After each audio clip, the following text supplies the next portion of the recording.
একাদশ দ্বাদশ শ্রেণীর বিষয় সমাজ বিজ্ঞান প্রথম পত্র অধ্যায় দশম বিচ্যুতিমূলক আচরণ এবং অপরাধ। বিচ্যুতি অপরাধের মধ্যে পার্থক্য, অপরাধের প্রতিকার ব্যবস্থা, এই বিষয়গুলো নিয়ে হলো এই অধ্যায় থেকে আমাদের আজকের আলোচনার বিষয়। বিচ্যুতি অপরাধের পার্থক্য তাহলে এখন আমরা একটু দেখে নিই। বিচ্যুতি অপরাধ পরস্পর ঘনিষ্ঠ হলেও কিন্তু এরা এক নয়। সমাজে প্রত্যাশিত আচরণের পরিপন্থী তথা সমাজে প্রচলিত রীতিনীতি, আদর্শ, মূল্যবোধের পরিপন্থী আচরণকেই কিন্তু বিচ্যুতিমূলক আচরণ বলা হয়। আর সুস্পষ্টভাবে সমাজের বা রাষ্ট্রের বিদ্যমান আইনের লঙ্ঘনই হলো অপরাধ। এবং প্রকৃতপক্ষে বিচ্যুতির ধারণা অপরাধের চেয়েও বড় এবং অপরাধ হলো কেবল আইনের লঙ্ঘন। এর প্রেক্ষাপটে বিচ্যুতিমূলক আচরণ ও অপরাধের পার্থক্যগুলো আমরা এখন দেখব। ১. বিচ্যুতি সমাজের অনাকাঙ্ক্ষিত আচরণ, আর অপরাধ মূলত আইন বিরোধী আচরণ। ২. সকল বিচ্যুতি কিন্তু অপরাধ নয়, তবে সকল অপরাধই কিন্তু বিচ্যুতি। ৩. বিচ্যুতি হলো সমাজ বা গোষ্ঠীর মূল্যবোধ পরিপন্থী, আর অপরাধ হলো আইনের পরিপন্থী। ৪. বিচ্যুতি হলো সামাজিক আদর্শের বা লোকাচারের বিরুদ্ধাচরণ, অপরাধ হলো সুস্পষ্টভাবে বিদ্যমান আইনের লঙ্ঘন। ৫. বিচ্যুতির জন্য আইনগত শাস্তি থাকে না, অপরাধের জন্য রাষ্ট্রীয় আইনে শাস্তি নির্ধারিত। ৬. বিচ্যুতির শাস্তি স্পষ্টভাবে নির্ধারিত নয়, অপরাধের শাস্তি আইনে স্পষ্টভাবে একেবারে নির্ধারিত থাকে। ৭. বিচ্যুতি আচরণ বা বিচ্যুত আচরণ নিয়ন্ত্রণ অনেকখানি সহজ, অন্যদিকে অপরাধ নিয়ন্ত্রণ বেশ কঠিন এবং জটিল। ৮. অপরাধমূলক কাজ ব্যক্তি পরিকল্পিতভাবে করে থাকে, অন্যদিকে বিচ্যুত আচরণ কোনো পরিকল্পনার প্রয়োজন হয় না বিচ্যুত আচরণের ক্ষেত্রে। ৯. অপরাধ সমাজের ব্যাপক ক্ষতি সাধন করতে পারে, কিন্তু বিচ্যুত আচরণ ক্ষতি তুলনামূলকভাবে কম হয়ে থাকে। এই হলো বিচ্যুতি অপরাধের মধ্যে পার্থক্যগুলো। তাহলে এখন আমরা দেখব এই অপরাধের প্রতিকার ব্যবস্থাগুলো কি কি বা কি হতে পারে। অপরাধ মোকাবেলা বা প্রতিকার করার রীতি ও পদ্ধতি সকল সমাজে সব সময়ে একরূপ হয় না। সমাজবিজ্ঞানীরাও এ সম্পর্কে অভিন্ন মত পোষণ করতে পারেন না।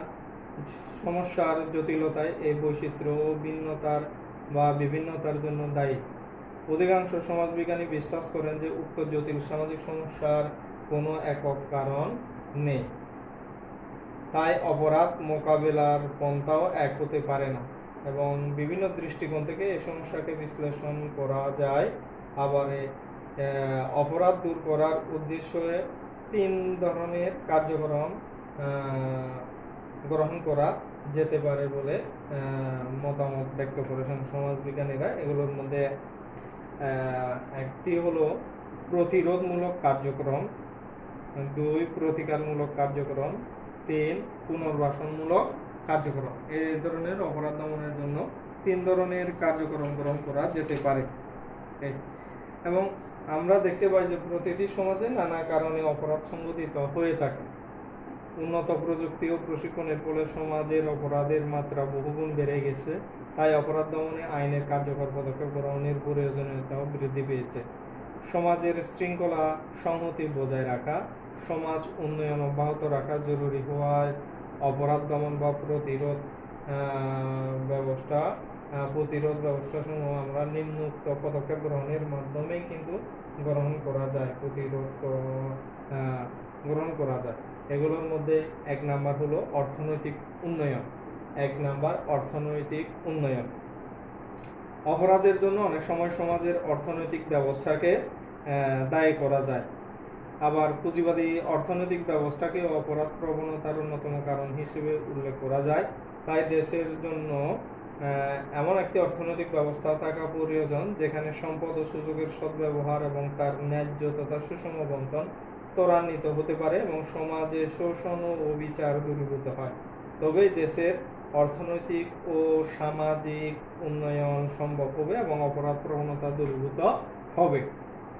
এছাড়া অপরাধ প্রবণতার জন্য বেকার সমস্যাও অন্যতম কারণ। বেকার জীবনে নেমে আসে দারিদ্র্য, যা অপরাধের দুয়ার খুলে দেয়। এই সমস্যা সমাধানের জন্য উপযুক্ত কর্মসংস্থানের ব্যবস্থা করতে হবে। তবে বেকারত্ব দূর করতে পারলে অপরাধমূলক কর্মকাণ্ড আর ঘটবে না, তাও কিন্তু একেবারে ঠিক নয়। মানুষ তার জীবনযাত্রার মান উন্নয়ন করে বেঁচে থাকতে চায়। যখন তার সীমিত আয় দিয়ে জীবনযাত্রার মান উন্নয়নে ব্যর্থ হয়, তখন বিভিন্ন অপরাধের পথ বেছে নেয়। এভাবে অর্থনৈতিক উন্নয়নের দ্বারা কিন্তু অপরাধ প্রতিকার করা যেতে পারে। এরপরে 2, প্রশাসনিক পদক্ষেপ। অপরাধ দমনে প্রশাসনিক ও প্রাতিষ্ঠানিক বিভিন্ন উদ্যোগ ও কর্মসূচি গ্রহণ করলে এই প্রবণতাও হ্রাস পাবে। বিশেষ করে অপরাধীর শাস্তি বিধানে বিচার বিভাগকে যত্নবান হতে হবে এবং অপরাধীর বিচারের ক্ষেত্রে দীর্ঘসূত্রিতার নীতি পরিহার করতে হবে।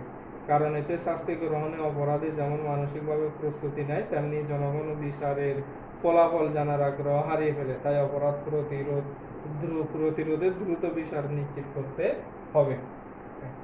পুলিশি ভূমিকা বা পুলিশের ভূমিকা। পুলিশ হচ্ছে প্রত্যক্ষ আইন প্রয়োগকারী সংস্থা। পুলিশকে তার কর্তব্য পালনের সততা, নিষ্ঠা ও আন্তরিকতার পরিচয় দিতে হবে এবং এজন্য তার কর্মের জবাবদিহিতা নিশ্চিত করতে হবে। অপরাধী গ্রেপ্তার, অপরাধের কারণ অনুসন্ধান করা, প্রতিবেদন প্রণয়ন ও আদালতে অপরাধীকে সোপর্দ করা।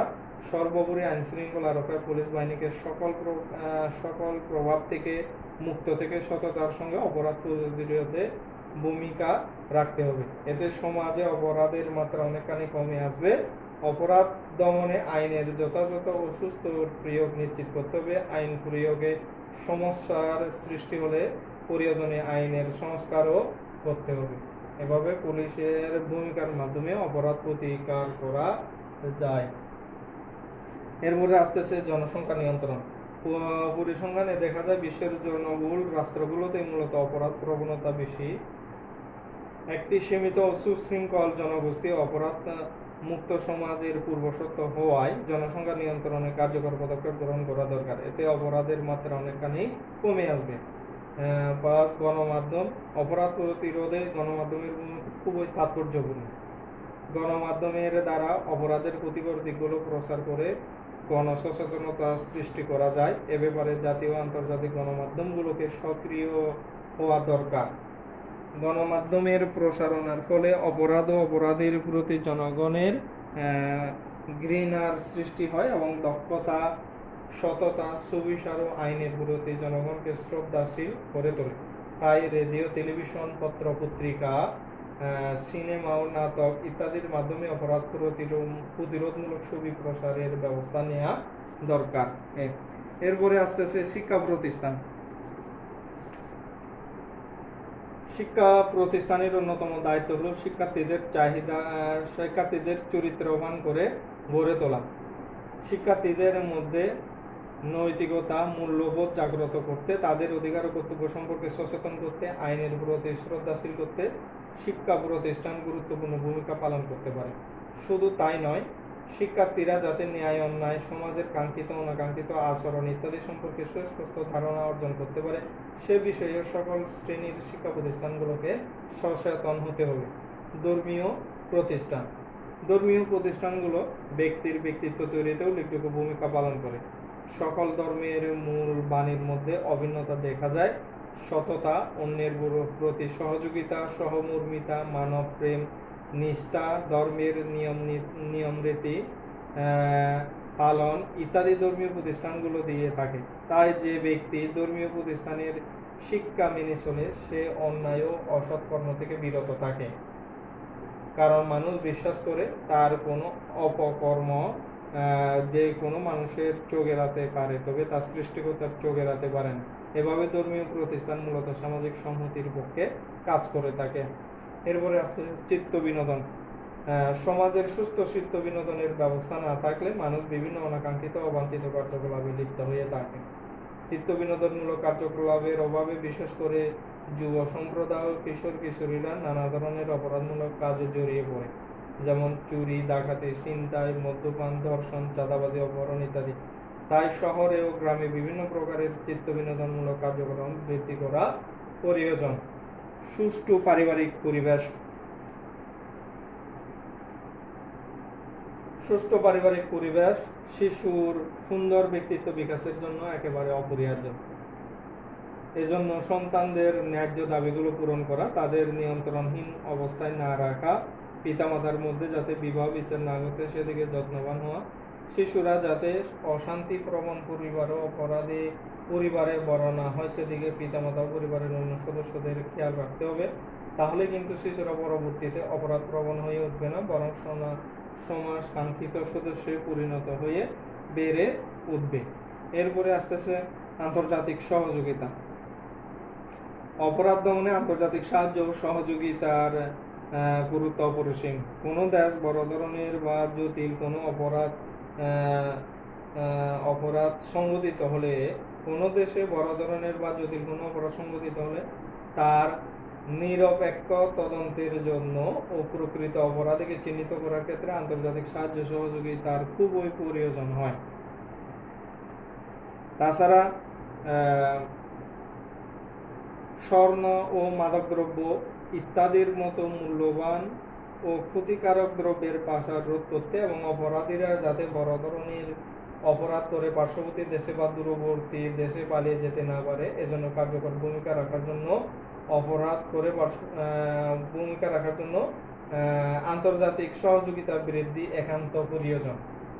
এজন্য বিভিন্ন দেশের সাথে বন্দি বিনিময় চুক্তি করা যেতে পারে। এই ব্যবস্থা করার মাধ্যমে কিন্তু অপরাধের প্রতিকার করা যায়।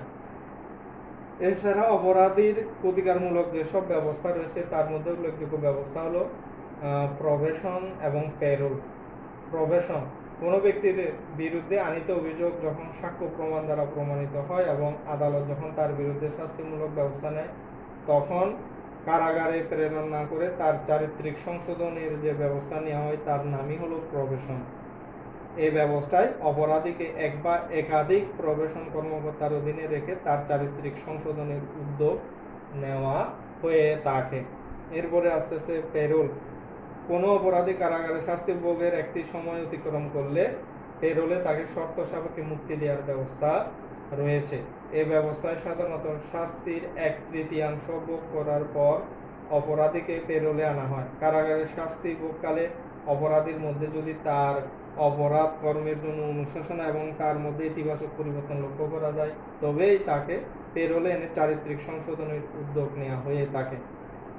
এভাবে মূলত সমাজের প্রতিকারমূলক ব্যবস্থাগুলো আমরা গ্রহণ করতে পারি বা অপরাধ প্রতিকারের ব্যবস্থা গ্রহণ করতে পারি বা প্রতিকার করতে পারি।